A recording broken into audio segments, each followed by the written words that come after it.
Welcome to Samba Samba. Enjoy the video.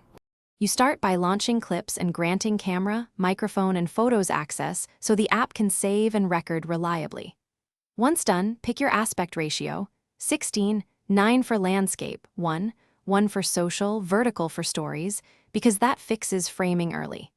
Make a new project and import a clip or tap and hold record to capture.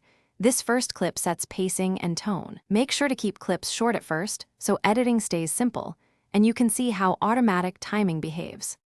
You move into editing by trimming and splitting clips in the timeline, drag edges or tap split to remove pauses. Then add live titles to auto-transcribe speech. This improves accessibility and viewer understanding. Apply a filter or animated sticker to create consistent style, and drag clips to reorder the story flow. For sound, select music to pick a track or adjust each clip's audio level so dialogue stays clear. Balancing audio prevents sudden volume jumps and keeps the viewer engaged.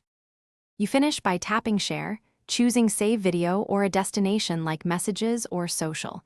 This exports your assembled clips into a single file. Make sure resolution and frame rate match your destination to avoid quality loss, and note file size if you plan to upload over cellular. Once exported, review the final clip in Photos. If export fails, free up storage space or force quit clips and reopen. These steps resolve most stuck exports and let you try again immediately. Thanks for watching. Consider subscribing if we helped you.